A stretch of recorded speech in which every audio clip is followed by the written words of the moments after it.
Hello everyone, मेरा नाम है प्रिंस मावी और आज की इस वीडियो में हम डिस्कस करने वाले हैं linear differential equation of second order. तो सबसे पहले हम जानेंगे कि हमारी लीनियर डिफरेंशियल इक्वेशन क्या होती है और सेकंड ऑर्डर की जो लीनियर डिफरेंशियल इक्वेशन है वो क्या होती है। तो सबसे पहले इंट्रोडक्शन में हम बात करें कि डिफरेंशियल इक्वेशन क्या होती है। मान लो अगर हमारा कोई भी फंक्शन है y फंक्शन ऑफ x, तो अगर हम क्या काम करें, इसे डिफरेंशिएट करें dy by dx करें, तो यहाँ पर हमारा f डैश x होता है। अगर हम d2y by dx स्क्वायर करें तो यहाँ पर हो जाएगा हमारा f डबल डैश x हो जाएगा। और जब हमें एक इक्वेशन किसकी फॉर्म में दी हुई हो, d2y by dx की फॉर्म में दी हुई हो, तो हमें फंक्शन ऑफ x से y की वैल्यू निकालनी पड़े तो हम उसे क्या कहेंगे, डिफरेंशियल इक्वेशन कह देंगे। आप सब जानते हैं। तो इसमें हमारा लीनियर डिफरेंशियल इक्वेशन क्या होंगी, जैसे मान लो हमारे यहाँ पे y क्या है, y क्या है हमारा वेरिएबल है। तो जिस इक्वेशन में इस वेरिएबल की, इसके डिफरेंशिएशन की,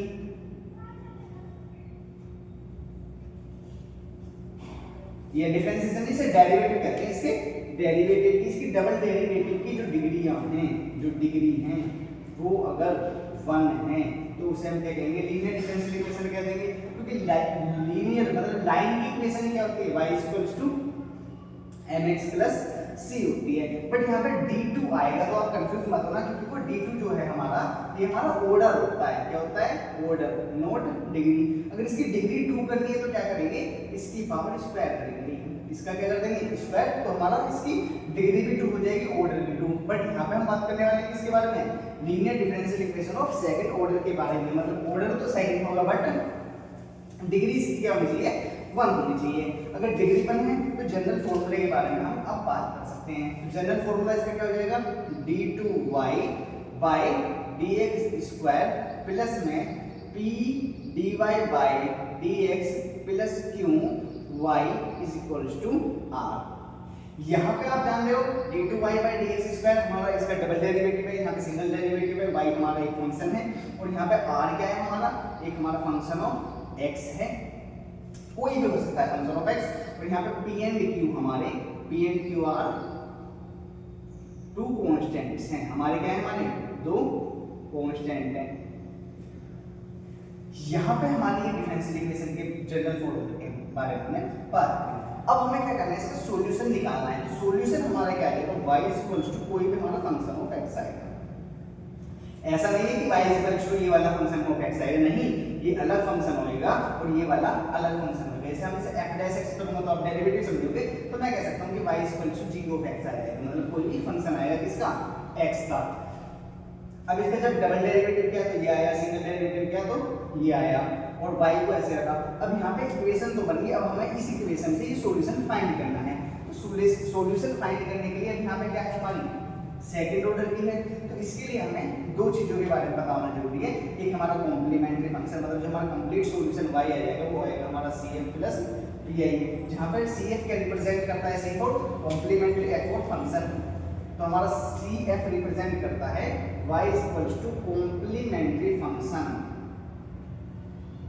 कॉम्प्लीमेंट्री फंक्शन को, और pi हमारा रिप्रेजेंट करता है पर्टिकुलर इंटीग्रल को। इसको पर्टिकुलर इंटीग्रल को। इस वाले जो ये हमारा जो लेक्चर सीरीज होने वाली है, ये होने वाली है CSIR नेट और IIT गेट के लिए। तो यहाँ पे आपको कॉन्सेप्ट भी पता होना चाहिए और आपको इसकी एप्लीकेशन तो जरूर पता होना चाहिए, क्योंकि हम अप्लाइड प्रॉब्लम्स करते हैं CSIR नेट और IIT गेट एग्जाम में। तो आप देख सकते हैं यहाँ पे complementary function plus particular integral. अब जो हमारा यहाँ पे इस वीडियो में हम पर्टिकुलर इंटीग्रल के बारे में बात नहीं करेंगे। क्यों नहीं करेंगे, क्योंकि अगर पर्टिकुलर इंटीग्रल के बारे में बात करेंगे तो वो ज्यादा वीडियो हमारी लंबी हो जाएगी। तो अगर हम यहाँ पे केवल किसके बारे में बात करेंगे, कॉम्प्लीमेंट्री फंक्शन के बारे में। अब कॉम्प्लीमेंट्री फंक्शन हम कैसे निकालेंगे, उसके लिए डिस्कशन करेंगे यहाँ पे कि जो हमारा कॉम्प्लीमेंट्री फंक्शन होगा उसे कैसे निकाल सकते हैं। कॉम्प्लीमेंट्री फंक्शन निकालने के लिए सबसे पहले जो डिफरेंशियल इक्वेशन है, मान लो हमारी डिफरेंशियल इक्वेशन इस टर्म में ना हो के dn y अपॉन dx की पावर n प्लस यहाँ पे a0 रख लो, a1 dn minus 1 y upon में dn माइनस 1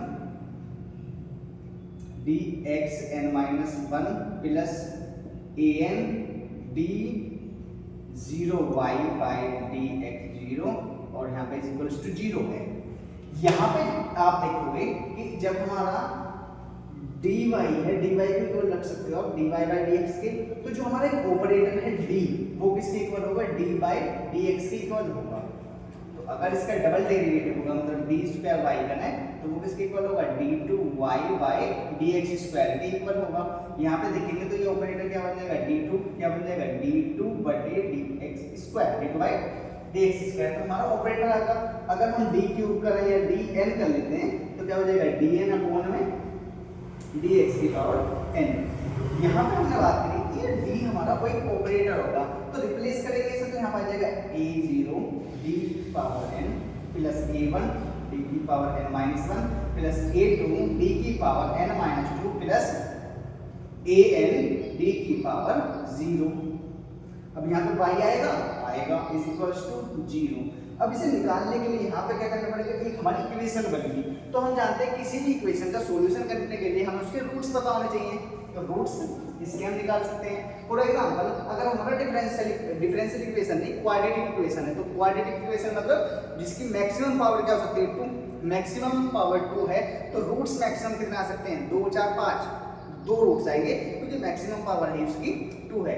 फॉर एग्जांपल आप बात करते हो लीनियर इक्वेशन के बारे में, मतलब जहां पे केवल एक वेरिएबल वाला, यहाँ पे ध्यान देने की जरूरत है कि हमारा जो वेरिएबल है वो एक हो, जैसे x है, y है, z है, कोई भी वो केवल एक वेरिएबल है।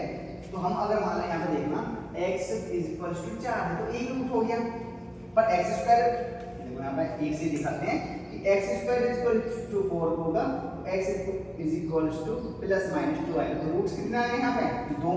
अब यहाँ पे क्या है, पावर n, तो रूट्स कितना आएंगे इसके n। तो यहाँ पे इसे हम क्या कर लेंगे, चेंज कर लेंगे, एक्सिलरी इक्वेशन में इसे हम चेंज करेंगे, एक्सिलरी इक्वेशन में इसे चेंज करेंगे। अब एक्सिलरी इक्वेशन में कैसे चेंज कर सकते हैं, तो हम सिंपली चेंज कर सकते हैं क्या करके, हम d को रिप्लेस करेंगे m से, d is replaced by m, then we get auxiliary equation। तो सो m की power n plus a0 m की power n plus a1 m की power n minus 1 plus a2 m की power n minus 2 plus an m की power 0 is equals to 0। क्या यहाँ पे y आएगा, नहीं आएगा, यहाँ पे y की वैल्यू 1 रख लो और यहाँ पे क्या कर सकते हैं, ये हमारी इक्वेशन बन गई एक्सिलरी इक्वेशन। अब एक्सिलरी इक्वेशन के रूट्स क्या आएंगे, m इज इक्वल्स टू कितने रूट्स आ सकते हैं, मैक्सिमम पॉसिबल क्या है, इसकी मैक्सिमम पावर है जो कितनी है, n है। मैक्सिमम पावर अगर n है तो रूट्स पे कितने आ सकते हैं, n। तो यहाँ पर रूट्स आ जाएंगे m1 m2 m3 और mn, मतलब mn तक रूट आएंगे। बट यहाँ पे जनरली हम बात कौन किसके लिए करने वाले हैं, differential equation of second order. तो मैक्सिमम m की वैल्यू क्या आ जाएगी, m1 एंड m2 आएंगी, m1 एंड m2 दो ही रूट्स आएंगे। तो इन दो रूट्स के लिए हम कॉम्प्लीमेंट्री फंक्शन कैसे कैसे निकाल सकते हैं ये जानते हैं। इसके लिए मैं आपको टेबल बना के दिखाता हूँ कि हम कैसे निकाल सकते हैं। इधर टेबल बना दूंगा, इधर आपके लिए सॉल्यूशन कर दूंगा। तो सिंपली ऐसे हमारा हो जाएगा, ये मिटा देता हूँ। इसके बाद में आपको मैं सॉल्यूशन करके दिखाता हूँ इनके और कुछ एग्जांपल बताऊंगा। यहाँ पर हम एक काम करते हैं, टेबल बनाते हैं। टेबल किस लिए बनेगी, कॉम्प्लीमेंट्री फंक्शन के लिए। और जब कॉम्प्लीमेंट्री फंक्शन है, कॉम्प्लीमेंट्री फंक्शन किसके लिए आ रहा है, हमारा रूट्स के लिए। तो एक तरफ मैं रूट्स लिख लूंगा, एक तरफ लिख लूंगा कॉम्प्लीमेंट्री फंक्शन। अब जो रूट्स होंगे, ऐसा नहीं कि मैं सारे क्वेश्चनों के रूट्स लिखूंगा, रूट्स के टाइप हो सकते हैं। क्या हो सकते हैं, रूट्स के टाइप। तो टाइप ऑफ रूट्स हो जाएगा हमारा, ये हो जाएगा सीरियल नंबर लिख लो इसे टाइप। यहाँ पे क्या जाएगा, complementary function CF। Complementary function मतलब CF है, कॉम्प्लीमेंट्री फंक्शन। तो सबसे पहले हमारे दिमाग में आता है कि अगर हमारे रूट, सबसे पहले डिफरेंट m2 मतलब a0 m2 plus a1 m plus 1 is equals to 0। ये मान सकते हो आप, a3 मान लेना चाहिए, a2 मान लेंगे, चलो a2 मान लेते हैं। ये है, ये वैल्यू क्या आ रही है हमारी, 0 आ रही है। तो यहाँ पे इसके इक्वेशन के रूट्स हो जाएंगे, क्या हो जाएंगे, रियल। एंड अगर हमारे डिस्ट्रिक्ट भी होंगे, डिस्ट्रिक्ट मतलब हमारे अलग अलग रूट्स होंगे, सेम नहीं हो सकते। एग्जांपल के तौर पे m इज इक्वल्स टू, अगर हमारा m1 एंड कॉमन है जो है m1 m2 है, तब क्या होगा, तो कॉम्प्लीमेंट्री फंक्शन हमारा हो जाएगा y is equals to c1 e की power m1 x plus c2 e की power m2 x।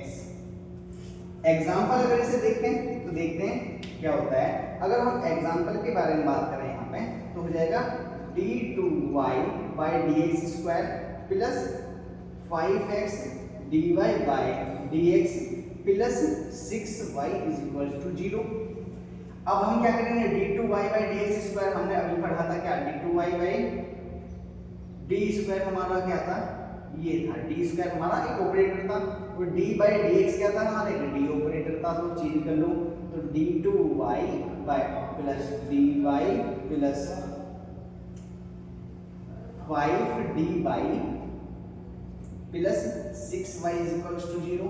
y common ले लेंगे, d2 plus 5d plus 6y is equal to 0, और यहाँ पे क्या करेंगे, एक्सिलरी इक्वेशन बनाएंगे, एक्सिलरी इक्वेशन में से चेंज करेंगे। अब एक्सिलरी इक्वेशन में कैसे चेंज कर सकते हैं, हम क्या करेंगे, सिंपली d को रिप्लेस करेंगे बाय m से, तो m square plus 5m plus 6 is equal to 0। Then we solve this equation, तो हमें पता है ये क्वाड्रेटिक इक्वेशन है, क्वाड्रेटिक इक्वेशन का सॉल्यूशन सब जानते हो कि m square plus 2m plus 3m plus 6 is equal to 0। m common लो, m प्लस 2 आया, प्लस 3 कॉमन ले लेंगे, m प्लस 2 आ जाएगा is equal to 0। m plus 2 and m plus 3 is equal to 0, तो m is equal to -2 and m is equal to -3। तो यहाँ पे दो रूट्स आएंगे -2 एंड -3, तो m1 आप मान सकते हो -2 और m2 मान सकते हो क्या, -3।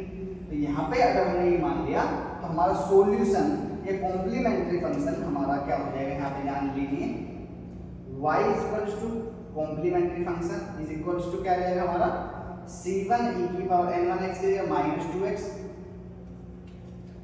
माइनस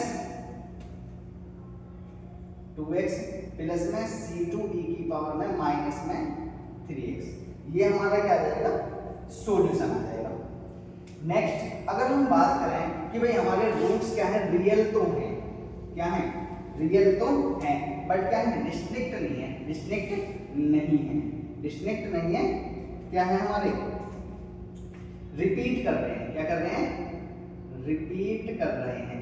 अगर रिपीट कर रहे हैं तो क्या होगा हमारा, y इज इक्वल टू हमारा हो जाएगा c1 प्लस, मतलब हमारा जो m1 is equal to m2 is equal to m है, सब किसके बराबर है, a की रूट्स के बराबर हैं, तो c1 प्लस c2x e की पावर mx होना चाहिए भाई, ठीक है। तीसरा जो हो जाएगा हमारा रियल तो हो गया, अगर हमारे रूट्स क्या है, इमेजिनरी आ जाए, मतलब कॉम्प्लेक्स रूट आ गए, तो कॉम्प्लेक्स नंबर आप जानते हो क्या होता है, z = a + ib, बट आप ये भी जानते हो कि हमारी ये इक्वेशन क्या है, क्वाड्रेटिक इक्वेशन है। अगर हम क्वाड्रेटिक इक्वेशन के बारे में बात करते हैं तो इनके जो रूट्स होंगे, इनके जो रूट्स होंगे वे हमारे क्या होंगे, दो रूट्स आने चाहिए, तो a ± ib हो जाएगा। अगर a ± ib होगा तो y = हो जाएगा हमारा क्या, e की पावर ax, और यहाँ पर हो जाएगा c1 cos bx plus c2 sin bx। यहाँ पे हमारा सॉल्यूशन हो जाएगा। अगर हमारे ये भी कॉम्प्लेक्स रूट्स भी हमारे सेम आ जाए, मतलब सेम आ जाए, तो सेम के लिए क्या जाएगा, y = e की पावर ax आएगा, यहाँ पर आ जाएगा c1 plus c2x cos bx plus c3 plus c4x sin bx। यहाँ पे एक रूट के बारे में बात कर लेते हैं, सेम एंड कॉम्प्लेक्स आ जाएगी। और फिफ्थ के बारे में हम बात करेंगे, यहाँ पे जानेंगे क्या, हमारे जो रूट्स हैं वे हमारे करेंगे इर्रेशनल हैं, इर्रेशनल रूट्स के लिए क्या करेंगे हम, z = हमारा कॉम्प्लेक्स नंबर तो z था, यहाँ पे m की वैल्यू है, मतलब m है, m = अगर हम आ जाए a plus minus under root में भी आ जाए, अंडर रूट में मतलब इरेशनल नंबर है कोई भी, तो यहाँ पर आ जाएगा y = e की power ax c1 cos √bx plus c2 cos sine under root B X आ जाएगा। तो इसका सॉल्यूशन हमारा ये हो जाएगा। यहाँ पे इनके अनुसार ही हमारे कॉम्प्लीमेंट्री फंक्शन हम निकाल सकते हैं। अब हम कॉम्प्लीमेंट्री फंक्शन में यहाँ पे हमने ये तो देख लिया कि हमारे रियल और डिस्टिंक्ट ऐसे आएगा। इसका एग्जांपल हम एक और देखना चाहें तो देख सकते हैं क्या, कि जब हमारे रूट्स क्या आ जाए रियल एंड रिपीट कर जाए। देखना आप ध्यान से, रियल एंड रिपीट करेंगे तो यहाँ पे देख लेते हैं एग्जांपल नंबर हमारा 2 है। इन सबके एग्जांपल में बताता हूँ आपको। अगर हम क्या करते हैं रियल एंड रिपीट करते हैं तो देखते हैं कि d2y by dx square minus 2dy by dx plus y is equals to 0। तो हम क्या कर सकते हैं d2y minus 2d plus y 2dy plus y is equals to 0। तो यहाँ पे हो जाएगा d square minus 2d plus 1 y is equals to 0. Then we change this equation into auxiliary equation. Auxiliary equation में चेंज कर लेंगे m square minus 2m plus 1 is equals to 0। ये हमारा फॉर्मूला होता है m माइनस 1 का whole square is equals to 0। तो m की वैल्यू क्या रहेगी 1 और 1 आ जाएगी, मतलब 2 बार 1 आ जाएगी। 2 बार 1 आएगी तो हमारा कॉम्प्लीमेंट्री फंक्शन क्या हो जाएगा c1 प्लस c2x और e की पावर में 1x। 1x का मतलब क्या होता है x ही होता है, c2x e की पावर में भाई x होगा आंसर। दूसरा तीसरा एग्जांपल अगर हम देखें कि कॉम्प्लेक्स रूट आ जाए तो d2y by dx square plus में क्या मान सकते हो आप 4y मान लो। 4y is equals to 0। Equation तो ये भी है भाई dy बाई dx स्क्वायर 0 हो तो फिर यहाँ पे देखना है कि अगर हमारा d2y plus 4y is equals to 0 है, d2 plus 4y is equals to 0, auxiliary equation में चेंज करेंगे m square plus 4 is equals to 0, m is equals to plus minus under root minus under root plus minus under root minus 4 आएगा तो ये हमारा आ जाएगा complex number बन जाएगा m is equals to plus minus 2i plus minus 2i लिख सकते हैं 0 plus minus 2i 0 plus minus 2 में यहाँ पे a की वैल्यू 0 और u की वैल्यू आएगी 2 और इस इक्वेशन या इस सॉल्यूशन हम क्या कर सकते हैं y is equals to complementary function is equals to e की power 0x c1 cos 2x plus c2 sin 2x आ जाएगा। ध्यान से देखो तो e की पावर 0x किसी की पावर 0 हो आंसर आता है 1, तो c1 cos 2x plus c2 sin 2x हमारा ये हो जाएगा सॉल्यूशन। लास्ट एग्जांपल आपको बता देता हूं किसके बारे में, इर्रेशनल नंबर्स के बारे में। अगर हमारे रूट्स क्या आ जाए इर्रेशनल आ जाए तब हमारा सॉल्यूशन कैसे आ सकता है। सॉल्यूशन तो मैंने बता दिया कैसे आ सकता है, बट एग्जांपल के तौर पे हम समझ लेते हैं। एग्जांपल के तौर पर समझने के लिए हमारा क्या आ जाएगा d2y by dx square plus 5y is equals to 0 plus आएगा माइनस आएगा माइनस, क्योंकि अगर हम क्या करेंगे इसे ये इमेजिनरी भी आ जाएगा और हमारा इरेशनल आ जाएगा, प्लस करेंगे तो यहाँ पर आ जाएगा d2 minus 5y is equals to 0 और d स्क्वायर बराबर कितना 5। कैसे एक काम करो m स्क्वायर माइनस 5 करो एक्सिलरी इक्वेशन में m की वैल्यू क्या आ जाएगी प्लस माइनस अंडर रूट 5। अब इसे लिख सकते हो m is equals to 0 plus minus under root 5 लिख सकते हो क्योंकि हमारा ये इरेशनल नंबर हो जाएगा। इरेशनल नंबर हो गया तो अब क्या कर सकते हैं, सबसे पहले ध्यान से देखो complementary factor function is equals to y is equals to complementary function is equals to e की पावर 0x c1 cos, देखो यहाँ पे cos अंडर रूट bx है, बट cos हाइपरबोलिक आएगा। क्या आएगा cos hyperbolic under root 5x plus c2 sin hyperbolic under root में 5 है। यहाँ पे हमने ये भी सॉल्यूशन कर लिया। तो आपने देखा कि हमने इंट्रोडक्शन, जनरल फॉर्मूला एंड हमारा कि सॉल्यूशन कैसा होता है, कॉम्प्लीमेंट्री फंक्शन क्या होता है, पर्टिकुलर इंटीग्रेशन क्या होता है। पर्टिकुलर इंटीग्रेशन के बारे में हम नेक्स्ट वीडियो में बात करेंगे। इस वीडियो में हमने कॉम्प्लीमेंट्री फंक्शन निकालना सीखा कि रूट्स हमारे रियल हैं, डिस्टिंक्ट हैं, रियल एंड सेम है, कॉम्प्लेक्स है या इरेशनल नंबर हमारा जब आ रहा है या इरेशनल रूट्स आ रहे हैं तब कैसे हम कॉम्प्लीमेंट्री फंक्शन निकाल सकते हैं। इसके आगे हम जो हमारी सीरीज चलेगी वो लीनियर डिफरेंशियल इक्वेशन की सीरीज चलेगी और इसकी आगे आने वाली वीडियो में हम जानेंगे कि पर्टिकुलर इंटीग्रेशन किसी भी डिफरेंशियल इक्वेशन के लिए हम कैसे फाइंड करते हैं। Thank you.